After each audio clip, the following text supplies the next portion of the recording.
Hello, my lovely rose garden, and welcome to a mysteriously gothic book review. My name is Avalon Roselin, indie author, and your haunted ingenue for the evening. For once, I am actually catching up on my patron requests. This time with a request from Josephine Hinderman, aka JoJo, for The Death of Jane Lawrence by Caitlin Starling. Thank you for the request. If there's a book you're dying to have me read and review, please check out the link to the Roselin Books Patreon in the description. Now, as a little background, I would consider JoJo and I to be friends. We have very similar interests and tastes in literature, and I freaking adore her current work in progress, The Monster and the Butterfly, which you can read the working draft of on AO3, link in description. So I was pretty excited when JoJo had a book review request that is, as the book itself says, inspired by Crimson Peak. I am a lover of Gothic literature, and The Death of Jane Lawrence promises an intriguing combination and twisting of such Gothic classics as Rebecca and the works of Shirley Jackson, with modern Gothic elements, notably from the likes of Crimson Peak. We have a marriage of convenience between a doctor and an accountant, bookkeeper person, with a mysterious condition attached, some pretty gruesome medical horror, and secrets from the past coming back to haunt the present. The only way this book could be more up my alley is if there were also dragons involved somehow. But does The Death of Jane Lawrence deliver, or is it dead on arrival? I'll say this for The Death of Jane Lawrence. It keeps the plot moving. I never felt any kind of drag in the storytelling. There was always something going on, from Jane's worries over whether or not she could convince Augustine to agree to her unusual proposal, to their budding romance fraught by Augustine's own closet-dwelling skeletons, to the strange happenings and Lindridge Hall. It's definitely got the pacing to be a big-budget movie. The big aha, here we go now moment for me was fittingly around the start of the second third of the book, aka the second act. A bunch of Augustine's old doctor school buddies swing by for a sudden visit, and wouldn't you know it, they were involved in a kind of secret society that played at doing magic, to potentially horrific consequences for a young woman named Elodie, whom Jane believes is haunting Lindridge Hall and Augustine.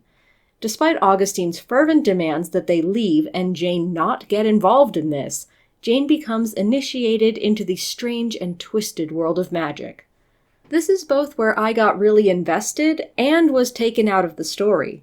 Invested because the magic system had the potential to be really interesting, and I enjoyed seeing how it worked and intertwined with the medical horror. Taken out because I couldn't help but think, there's no way Jane would go along with this. I just spent over 100 pages with this character who prides herself on being logical, analytical, and is generally smart.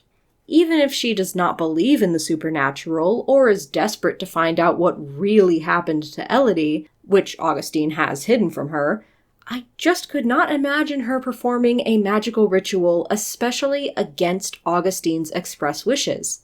I understand that she is frustrated with him and the secrets he has kept from her, but this is a line of reckless at worst and disrespectful to the man she has tied her financial future to at best that I don't think Jane would cross without better reason. I just don't buy it. Which is ironically both a strength and a detriment to the writing. It's a good thing that I have such a strong sense for who this character is that I am thrown off by this decision, but the throwing off itself is not good. This is also the part of the book where the horror and gore and unreliable narratorness kicks into high gear, so if descriptions of surgery and malicious growths freak you out, this book might not be for you. I also want to say that this book is definitely not a casual read.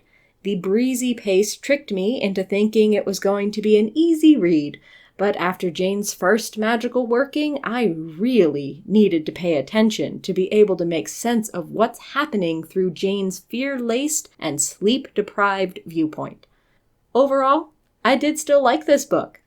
It isn't perfect, but it immerses the reader in the foggy, gothic atmosphere of a not-quite England where dark secrets and darker magic can lurk in the shadows, but so do love and hope. Fans of Crimson Peak and other modern gothic or dark romance works will definitely enjoy The Death of Jane Lawrence. But I could not possibly end this review without talking about the ending.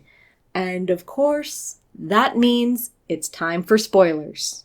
If you are leaving the video now, please remember to leave a like and subscribe for more content like this. I make videos about the books I read and the books I write, and your support really makes a difference for an indie author like me. If you're interested in supporting me even further, please consider buying my books or becoming a patron. You can find the links to my website, Patreon, Ko-fi, and social media accounts in the description. Okay, so the ending. Judging by the amount of other reviewers discussing the ending of this book I've seen, it's kind of left ambiguous as to what exactly happened in the end. The fact that Jane's sightings of Elodie are revealed to be her own dead self pulling a knell and time-traveling back to direct herself and create a stable time loop does not help. Here's my best attempt to declutter what actually happened and what it means. Just before things really go off the rails, Jane talks to Dr. Nizamiev about what she saw in the working, which was Augustine's desperate attempt to keep Elodie alive. They discuss the nature of magic in some pretty obtuse ways, but basically what it boils down to is that you have to believe you can override the laws of physics. It isn't a matter of swapping one variable for another, but changing the whole equation. For some reason that is never fully explained, Jane is naturally adept at magic. She can just do things that other magicians really struggle to do, without employing the same methods they use, which ends up backfiring on her pretty hard when she accidentally locks Augustine in the cellar and he ends up dying down there. She becomes determined to get him out, and from this point on, it's really hard to know what's real, what's a haunting, and what Jane is hallucinating due to the mental and physical strain she is under. This part of the book has some truly excellent horror and grotesque imagery, but it is also difficult to follow at several points, presumably by design. Anyway, at the very end, Jane realizes that the magical tumor in her gut is killing her like it's killed many other magicians. She has Augustine operate on her, and she dies. But while she's dead, she is then able to manipulate the events that her past self saw in order to make sure she gets to this point, the purpose of which is to save Augustine, who is already dead, but not because she believes strongly enough that he could be alive. It's very Schrodinger's cat. This ties in with the conversation Jane had with Dr. Nizamiev. Jane knows that it is impossible to bring back the dead, so she can't do that. But what she can do is believe that Augustine isn't dead yet, strongly enough that the magic creates a second Augustine who is not dead, because ghosts aren't real, and someone in the cellar is talking to her, so Augustine must not be dead. And because Jane believes this with enough conviction, the magic makes it so. It reminded me very much of the science fiction work Annihilation by Jeff Vandermeer, specifically the movie adaptation, because I have not read the book yet, though I really should. Except in this case, it is not a strange alien force altering the protagonist, but magic, which, given its own connections to tumorous growths, could very well be likened to a cancer, much the way the alien force is in Annihilation.